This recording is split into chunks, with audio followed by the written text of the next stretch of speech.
my name is Jason JROCK Houston, and you're listening to Guitarist Magazine. Our special guest tonight is guitarist Stacey Blades from the band Electric Rock Kings. Electric Radio Kings, rather. I'm sorry about that, Stacey. How you doing tonight? I'm good. How about you? I'm doing great. Now, last time we talked, Stacey, before we talk about the new band, I'd like to get kind of an update on it. Last time we talked about a year ago, you were working on another project called Let It Rock, which was based out of Vegas also. Is that something you're still working on, or has that been put on the hold? Because at the time you were working on a CD for that? Yeah, I think that we may have talked a little bit longer ago than that, because that band was together for 3 years. Okay. And,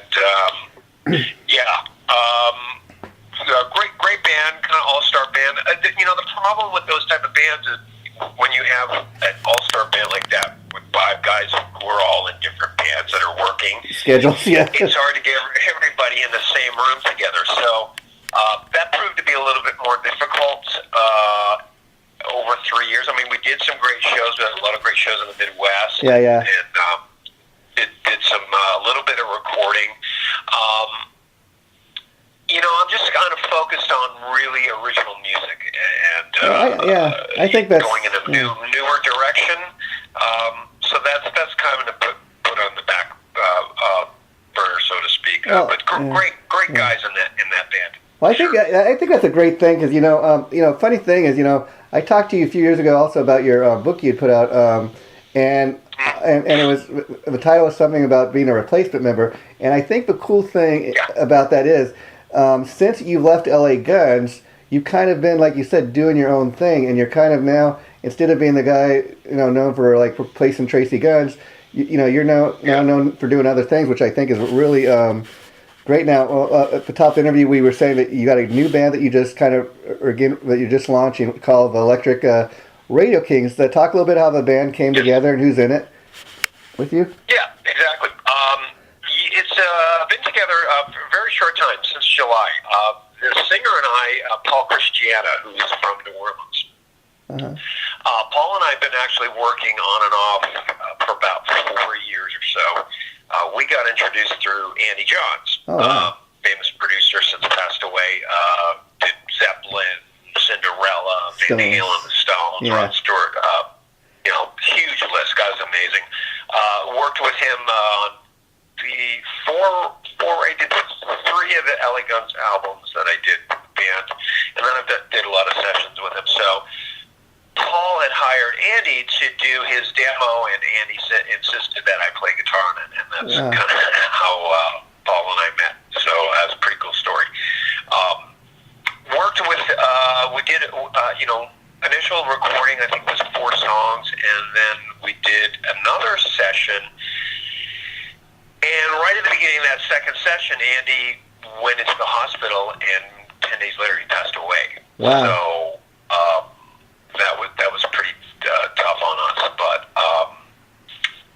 Paul reached out to me last summer and said, I want to put a project together. We used to go out to LA to record, so I said, let me get some cats that are in town here. This is a great music scene here, a lot of great musicians, and we recorded at Desert Moon Studios, which is Danny Coker from Counting Cars recording studio. Okay. So Paul and I started writing, and it just developed into this really cool new direction. If I can describe the band, it's kind of got elements of Cheap Trick and Foo Fighters and Stone Temple Pilots. It's like we wanted to do something that had just the best elements of every of the 70s, 80s, 90s, and 2000s. Oh, that's great. So the songs are very strong, but if you're into Cheap Trick, you'll like this band. If you're into Guns N' Roses, you'll like this band. If you're into Foo Fighters, you'll like this band. If you're into Nirvana and Stone Temple Pilots and Soundgarden, you'll like this band. So it's got these really great elements, and Paul and I do have this amazing songwriting chemistry together. So that is a real gift in itself, and I'm really, really excited about that. So we've released an EP called Lights Fantastic. We had an EP release party, live debut, December 9th here in town in Vegas. Wow. That went real well. So the other guys that are in the band, of course, I want to talk about them. As I said, Paul Christian on vocals, myself on guitar. Other guitar player Keith Horns from LA. Okay. Was in a band called Rockets to Ruins. Also Johnny Root on drums, who is from my neck of the woods, Toronto. Wow. He's a former A&M recording artist. And then we also have Del Cheetah on bass, who used to be bass player for Sex Slaves. And Del and I met years ago in Europe, actually, when his band was doing some select dates with LA Guns. I think it was back in 2011.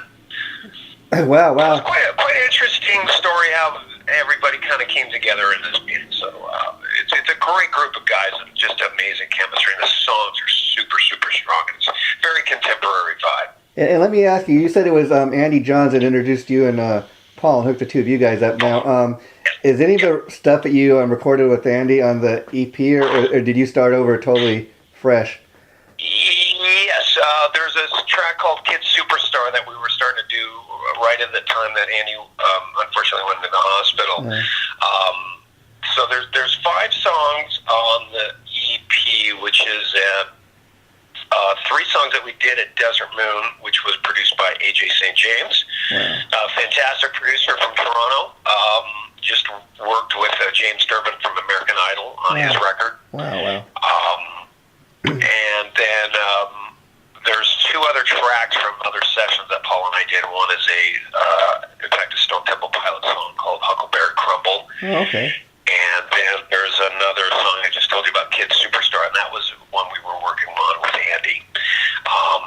But there are other songs that we have released over of course, I think 3 years. There's another song called Flame that he was doing. And Paul has his own band in New Orleans called Sun God 7, and there's a bunch of stuff that I recorded for that project that he has. And that's stuff that Andy Johns produced as well.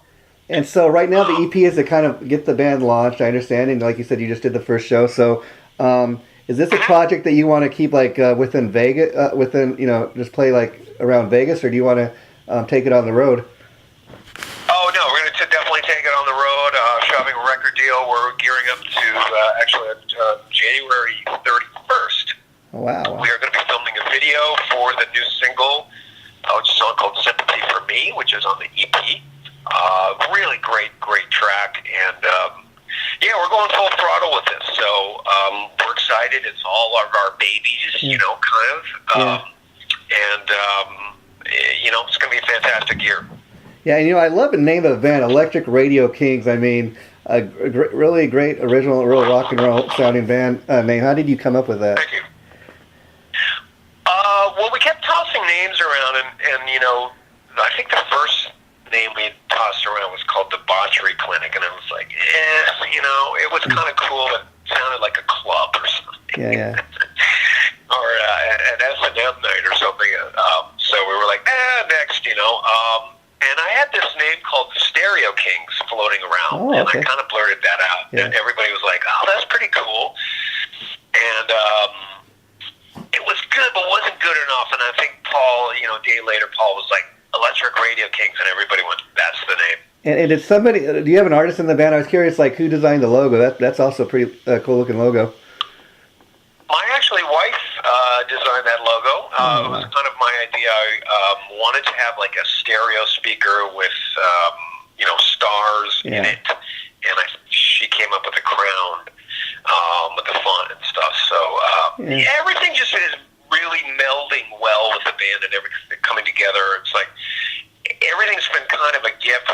We've already had huge worldwide press. I bet. Our promo video for the first single, which is actually Grabbing at a Distant Star, is already up to 70,000 views on YouTube. So it's going really, really well. We're all really excited of where this is.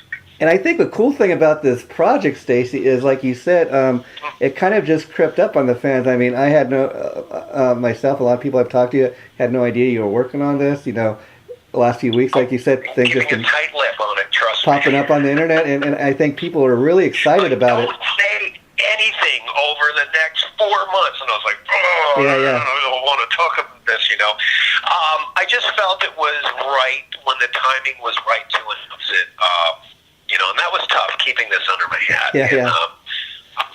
Because it's important not to talk about things till you're ready to kind of launch everything, like I found in the past. you kind of learn, I guess, from things in the past. But let me ask you now. Last time I talked to you, you mentioned part of the reason you decided to leave L.A. Guns when you did was because you said, as great as it was, that you kind of felt like when you went into record the last thing, I think, which was Hollywood Forever. You're like, I kind of wanted to try some new things, and the other guys really didn't want to. So, how exciting to be able to go to the studio with your band now, and where there's no really set rules or expectation. You just go in and record and kind of see what comes out, and kind of do, have that freedom to do that. Well, yeah, Paul and I have just this great songwriting chemistry, as I was saying, and we kind of just let the things develop as they did in pre-production. And we changed a few things as you go along, and you're recording. Hey, try this. Let's do this different. But it really came together well. And once we started hearing the tones, and we kind of just let Paul run with the ball. And he just has some great ideas. His approach to melodies and attack, really, really great. So it wasn't like everybody's kind of hovering over everyone's shoulder. Maybe you should play that differently. We just kind of did our own thing on it, and point out actually, Dee Harkema, who's a great bass player here in town, and Troy Patrick Farrell, played drums on the EP, and they did a great job. They unfortunately weren't able to be part of this band pushing forward. But they both did a great job on the recordings, as you'll be able to hear on the tracks. But there's a great chemistry between Del and myself and Paul and Johnny and Keith, and we just have a great time together. Now, did you have like Troy and these other guys playing the album just simply because the band wasn't completely together at the time, or? Well, exactly. We didn't know where it was going, and we needed, Paul and I kind of was like, I'm coming into town. Okay, this is the dates we're recording over these 3 weeks. What you got? So it's like I started calling people, and it's like not everybody's available all the time. Yeah. And that's the great thing too about living in Vegas, like you said. It's the new music capital of the world, and Troy Patrick Farrell. I mean, he's one of these drummers. I think he's hugely talented, but very underrated. You know what I mean? It must have been great to work with him again, because I know you briefly were in the band with him with Chris Vandell. It was called Angels in Vain. Talk a little bit about your decision to leave that band, because the stuff that you guys had released so far, I thought was just really a great sounding band.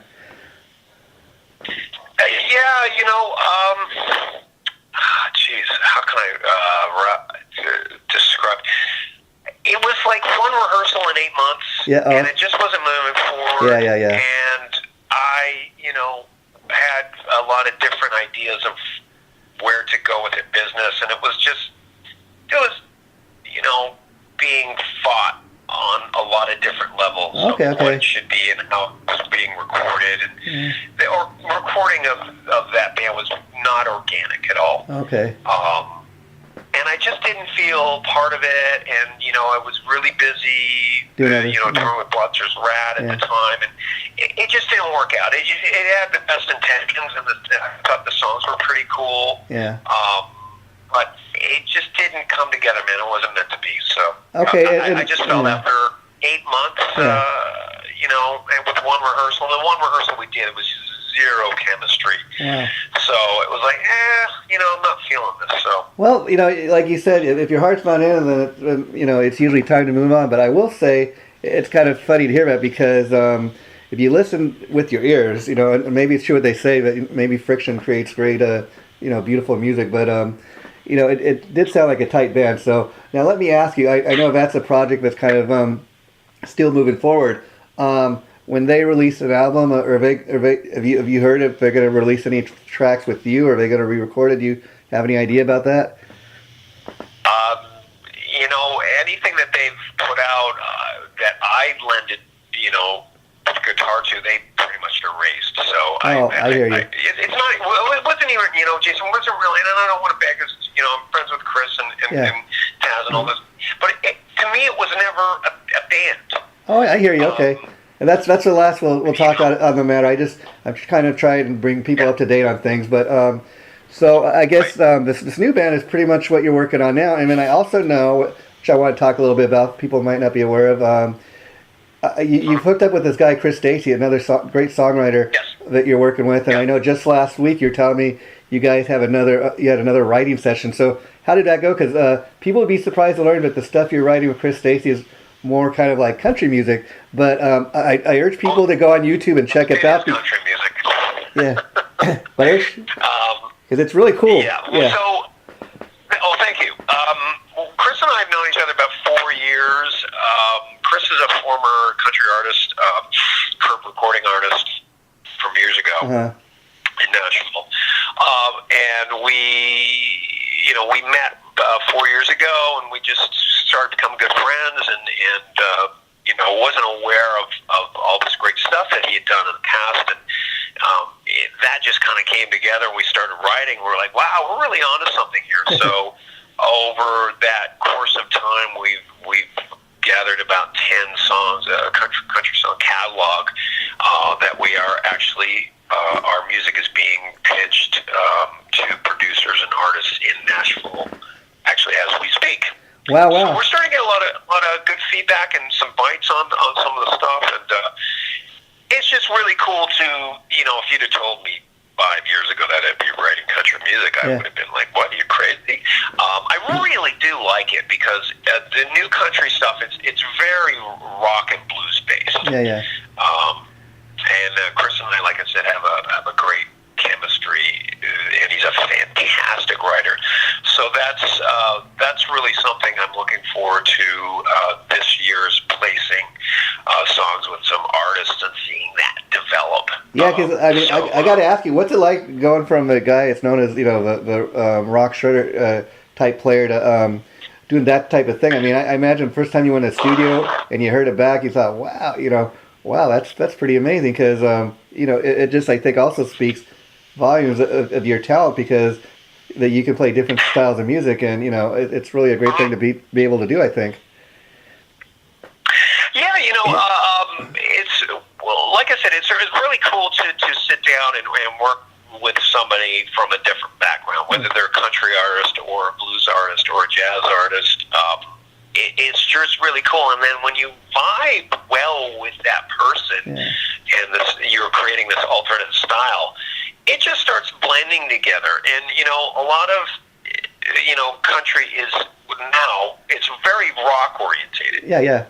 So you'll get those big rock riffs and the approach, but then when you start putting the country flavoring on it with like little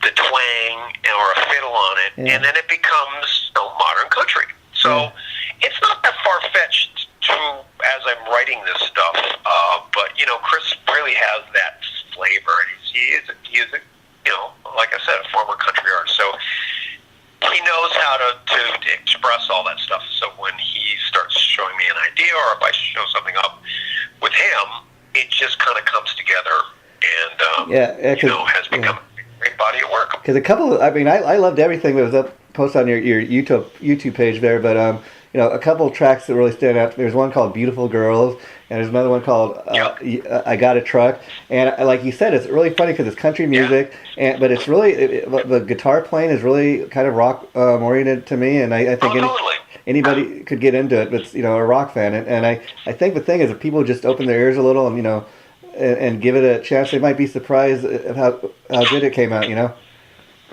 Oh, totally. I mean, you go to any one of these, if you go see Jason Aldean, it's a rock show. It's pyro, it's big guitars, and it's big production, and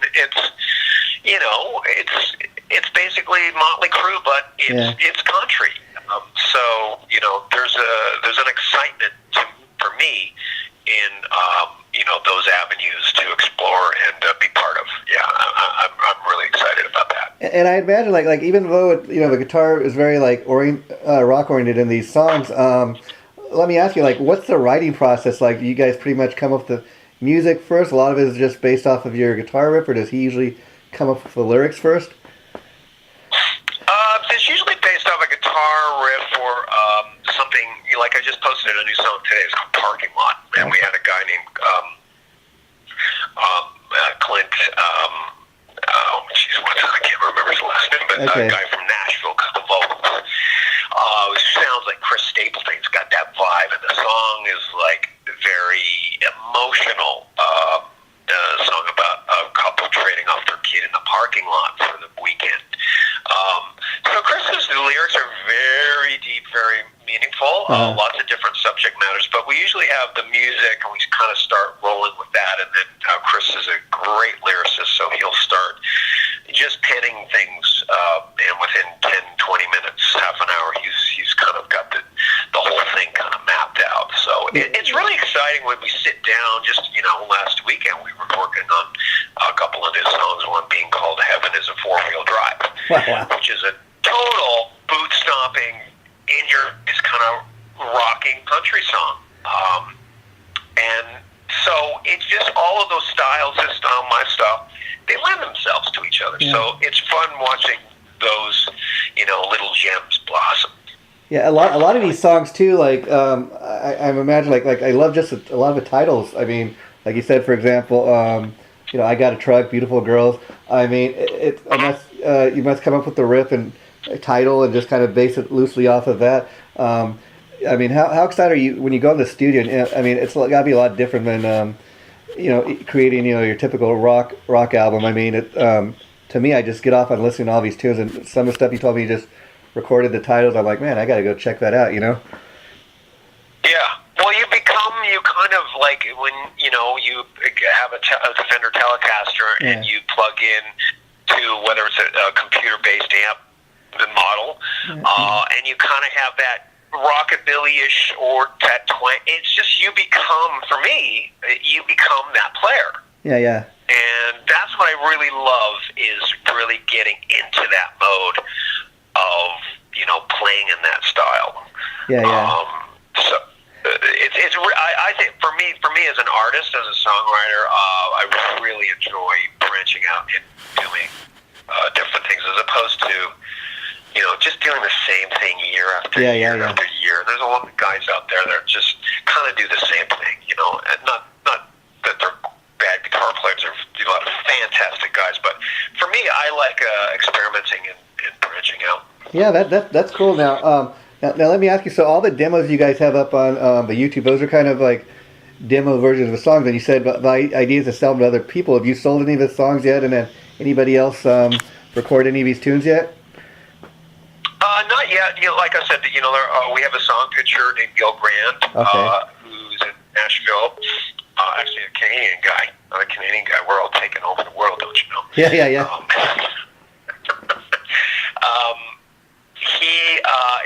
He's got about 8 songs or so of ours that he's passing to certain artists or producers with meetings and stuff like that. So there's some people like Dirk Bentley and Tanya Tucker and some other newer type artists that are starting to bite on. Wow, how cool is that? We have. And now let me ask you, if any of these artists were to record your tunes, how do you feel about them kind of recording the song and kind of like doing their own version, if you know what I mean, as opposed to sticking true to the demo that you guys record? Like, have at it, as long as it says, Stacey. Written by Stacey Blades, that's all I care about. Yeah.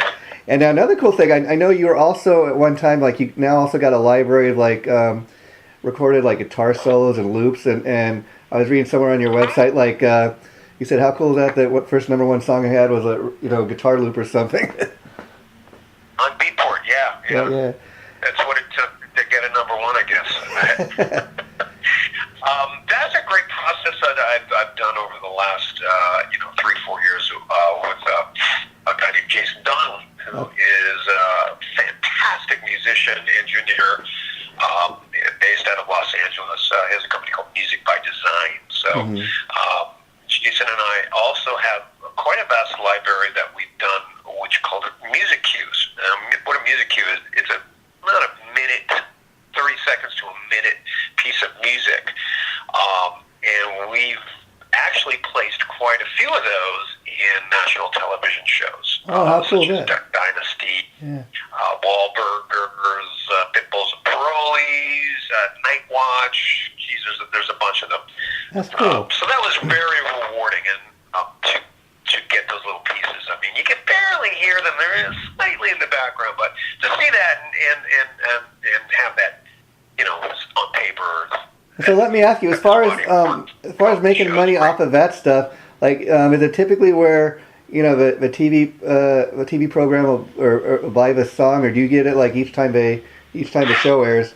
Do you get like a royalty? Yeah, well, you get royalties that eventually, start rolling in like about a year later. Okay. But there's so many avenues where these production companies are looking for said type of style. Yeah.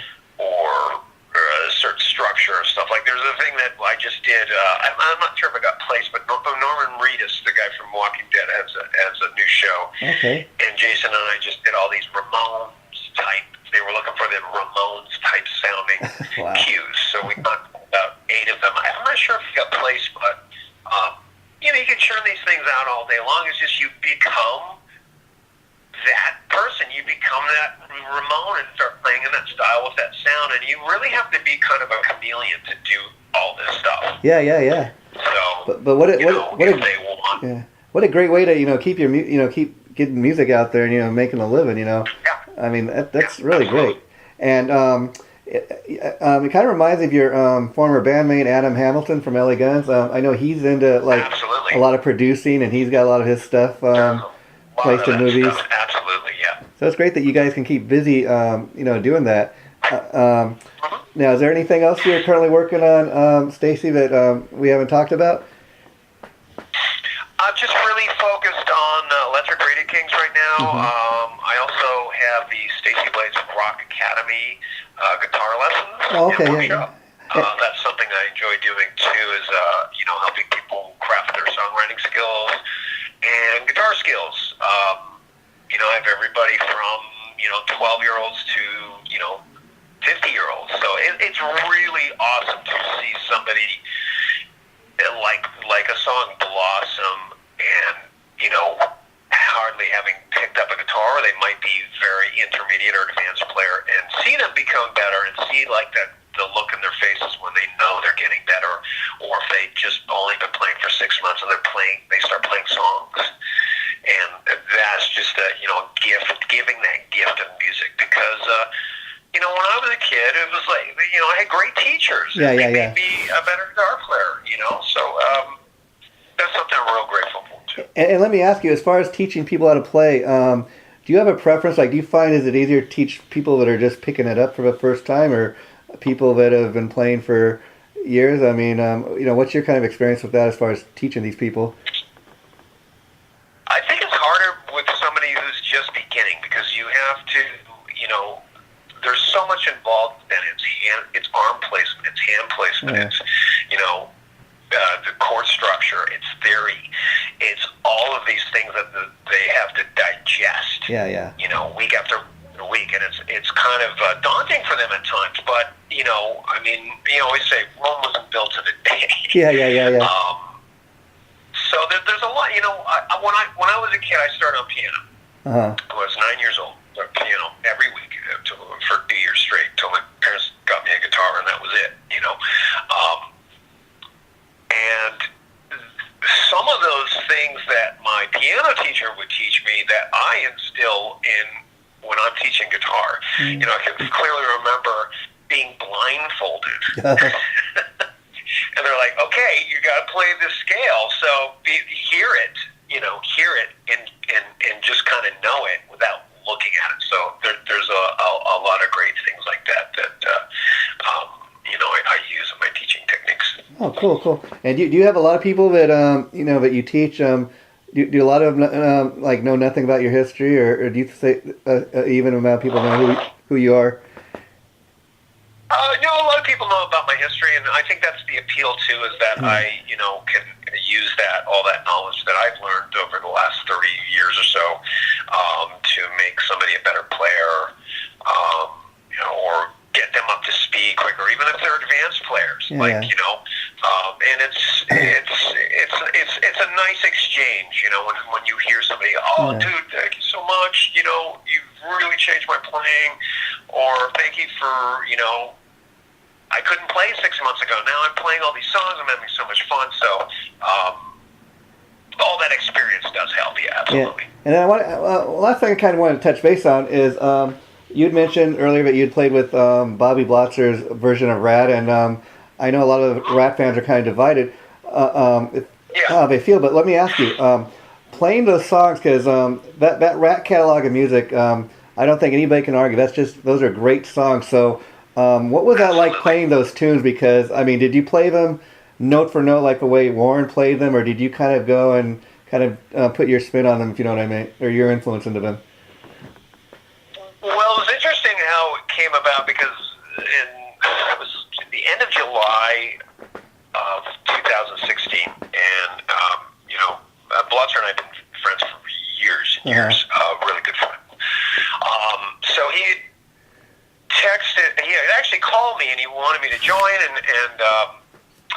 I said, well, let me think about it and I'll get back to you, and he told me kind of what was going on, and then a week went by, and then he texted me on a Monday, and he's like, can you be on a plane Wednesday, learn the whole set, and play at Sturgis in front of like 30,000 people? Thanks for the heads up. Yeah. I said, okay, I'll see you there. I've got, let me go. I got a lot of work to do. It was insane, Yeah. So I basically learned, I think I knew about 4 songs, but I had to, basically I had to learn 12 songs in a matter of 2 days. It was surreal. And literally it was like, the Sturgis show was like 35,000 people. And that was doing all the Warren stuff. It was very difficult. That guy's an amazing guitar player. His body of work is, of course, second. He's stellar. Then, the lineup changed, and I started doing all the Robin Crosby stuff. So then I had to, I had to kind of relearn everything. Wow. And he was a great player too. No doubt. He did, but that was a lot of work. It was a lot of work. The songs are fantastic songs, and that is something that you really got to play well. Yeah. And you can't really. There's no room for error with a lot of that stuff. So. Yeah, I kind of equivalent it to like kind of Queen. Who would not prefer to see Queen with Freddie Mercury? But of course, that's not possible anymore. He's passed on. So. I think in a way, a lot of the fact that they're able to go out there and do those Queen songs with Adam Levine, I think it just speaks volumes about what great songs those are and what great staying power. Same thing with the Rat catalog. I think the fact that any group of musicians could get up there and do those tunes justice, that just speaks about what great tunes they are. Yeah, definitely. Need to bring your A game, and Mitch Perry did all the Bourne stuff and did a great job with that too. He's a fantastic player. And let me ask you, how did they make that decision to like have Mitch do the Warren parts and have you do the Robin? Do they just feel that you did those parts better? I don't know. It just kind of unfolded like that, and I was just kind of like, okay, here's weight off my shoulder. Have at it, Mitch. Yeah. But at the same time, it was just like I was just kind of getting into the flow of that, those parts, and then they all got changed. But not that that mattered. But and what was it like playing with a guy like Mitch Perry? Because I know he's been around for years. And another guy like your friend Troy Patrick, very very talented, hugely talented, underrated. So I think it was great that you guys got to do that for a while and get out there now. Of course, Robin Crosby, like you said, he was involved. He was a huge part of the songwriting team in Rat. So I think it's kind of cool that you got to do those parts as well. Yeah, for sure. It was a good lineup, good musicians. Josh sang great, and Brad Lang, fantastic bass player. So yeah, it was cool. It was just kind of, it was like, we had a few rehearsals, and then boom, we were right out there. So it's like, it's not like a set list where you could just kind of go on autopilot. Yeah, you yeah. really had to be on your toes and just pay attention to every little nuance, with that kind of stuff. So, but yeah, it was a great experience. Yeah, because those Rat fans are, I mean, I'm a huge Rat fan myself, and anybody who's into Rat really knows those songs word for word, like you said, so you got to really be on top of your A game, I think, and I think you guys definitely, now I know you did one show with Shawn Nichols before that kind of came in, and what was that like, the one show you guys did with him? That was in North Dakota, and I thought Sean did a great job, and it was we pulled that off as best as we could, and that was where was it? I was at a casino in North Dakota. Okay. And then gosh, seems a lot longer ago. Yeah, yeah. But yeah, it was almost a year ago. Yeah, wow. Now, last I heard, Sean's a great singer too. Last I heard, Blotzer had to have some kind of surgery, and he's recovering from that. And I know that he's fighting with other former band members over the name and that. Have you heard any more from him? I mean, is there a chance that you guys may do something, even if you have to call it, a different name? I'm not really sure. He had a major spinal surgery, so that takes some time to recover. Yeah. I know there's some things going on legally. I'm kind of out of the loop on it. I understand. Yeah, I hear you. Doors are always open, as of course it is for everybody that was involved in that. But I mean, I can't really comment on it. I understand. Yeah, I understand. You don't know really any more than. Oh, that's cool. Now, I also read a while back that I think you and Steve Riley had done a night with the the Sin City Sinners. Is that correct? No, I think. Well, maybe it's somebody. Steve and Randy Piper. Oh, very. I'm sorry. Yeah, I'm sorry. Now, in regards to LA Guns, I got to ask you, how surprised were you when Phil went back with Tracy? I really wasn't paying that much attention to it. Good for them. Yeah. Whatever. I really could care less. It's the past. I hear you. They can put their differences aside. Great for them. Yeah, there you go. It was a little surprising because these guys just, went at each other like just two venomous cobras for years, man. So I don't know. Yeah, well, it is what it is. But I guess put out a pretty great sounding record. It is. Now, in regards to the LA Guns is part of your past, but would you ever get up on stage and record one of the songs that you recorded with the band? Something maybe off Tales from a Strip or something. In this new band? Not in the new band. I guess just if you just to get up and jam with somebody maybe. If a band said, "Hey, come up and play Gypsy Soul" or something like that. Yeah. Is that what you're talking about? Yeah. I'm very proud of the body work that in the 10 years that I did with LA Guns. I think Tales from the Strip is a fantastic record. Yeah. Those were great years in the band. Hollywood Forever. I think it's a great album. I don't think it's as good as Tales, but no. It's a good record, strong record. And I'm very proud of that stuff. And the covers record's really cool too. Oh yeah, I mean I love that covers record because a lot of that stuff. I think there's I Just Want to Make Love to You. That's a great Foghat song. But all that stuff I think you guys did was really great. And I will say this, Stacey, in regards to LA Guns, I know many people I was cracking up when I read your book that you said people thought they Tracy Guns, and they specifically picked a guy that was named Tracy, Stacey, Blades, Guns.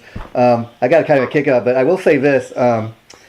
I do think that you were more than just the guy who replaced Tracy Guns in that band. I mean, because if you listen to those 4 records you did with the band, you really put your own stamp on the band during those 10 years, So I got to just say that. Yeah. And now, just to I think so. I put a lot of heart and my soul into that band. Yeah. it's unfortunate the way things turned out, and even if I'd stayed in the band, I'd be out of a job right now. Yeah, yeah. So, it's kind of funny how it works. All's well that ends well, you know. I mean, you know, it came to a point where it's like when you have contempt, you know, between a couple of people on stage, and that's translating on stage. It's kind of funny. It's time to sign the divorce papers. It's kind of funny, though, because I think you've been out of the band long enough to get some space from it. Like you said, you're proud of what you accomplished with them. But, you know, it's kind of funny that the guy that replaced you, Michael Grant, he kind of went into the new LA Guns with Phil, which I thought was kind of pretty funny. Now, so I guess the rest of the year you guys are kind of gonna, like you said, finish up. I guess you're currently working on a full-length album for Electric Radio Kings. Well, we have a full set of great original music, all new songs. So the idea is to probably demo some more songs. Like I said, we're releasing the second single mid-March video. So it's our first video. And we're going to be doing shows, you know, getting a great booking agent and, you know, the whole gamut, shop a deal. So we've got a lot of great things to come, but I'm really, really grateful of how just everybody's really talking about it. Talking about it, and the press has been so fantastic. I mean, across the world, and really embraced the band, and I'm really happy about that because this is like my baby. You know, this is something I created. Yeah, and that's got to be a cool thing because you've only done the one show in Vegas, and you're getting people calling you from all around the world to talk to you about this band, places that you've never even stepped foot in. That's got to be a totally cool feeling. Yes. And now let me ask you before you wrap this up. You did just the one show in Vegas, but how exciting was that for you? Because like you said, the band just coming together. Did a lot of people even know that, hey, this is Stacey Blades' new band, or people come to a show that night and just kind of realize, oh, that's Stacey Blades? Yeah, I mean, they knew about the band and stuff. I mean, it was, you know, like I said, the band has only been together since July. So in a way, it was very surreal because everybody's watching us for the first time and hearing these songs for the first time, except they may have heard the single, you know, Grabbing a Distant Star. So in a way, it was kind of this, you know, fish out of water, so to speak. But at the same time, everybody was really digging what they were hearing and seeing. So to me, it's that you accomplish that when people don't know your music and they're smiling and they're having a good time and telling you how great it was. Well, then, okay, you did your job. And that's only at the very first show. So if the first show went that well, we can only hope that future shows will go as well for you. Yeah, exactly. It's a fun band, and like I said, if you, as I mentioned earlier, if you do dig all those different styles, you know, you like this band. I mean, I think that's the key to success in life. I mean, doing what you enjoy, playing with people that you can enjoy being around. Like you said, this is your little baby. It's something you created from scratch, so that's going to make it that much more fun. I mean, even like I'm a huge Rat fan, but I know a lot of those guys in the band, they couldn't stand being around each other. So it's got to be hard to, you know, be in a successful band like that, and nobody can really stand being around. Whereas opposed to being in a band like this, where everybody's, you know, friends and they get along. I think that's really the key to what's going to make this successful.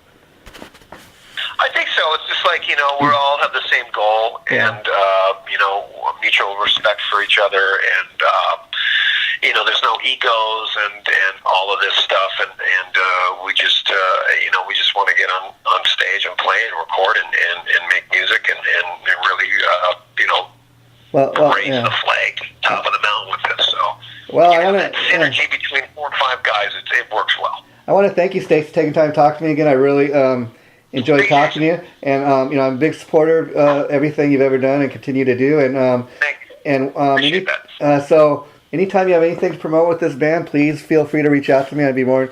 And I just want to say, I seen on Facebook that you and your wife recently moved into a new house there in Vegas. So congratulations for finally putting your roots down in there. Thank you. That's actually in a couple weeks. So I've been on some boxes. Well, you're well on your way, my friend. So congratulations with everything. And thank you. Appreciate it, Jason. Yeah, keep in touch. I'll let you know in this post. But thanks Sure. again.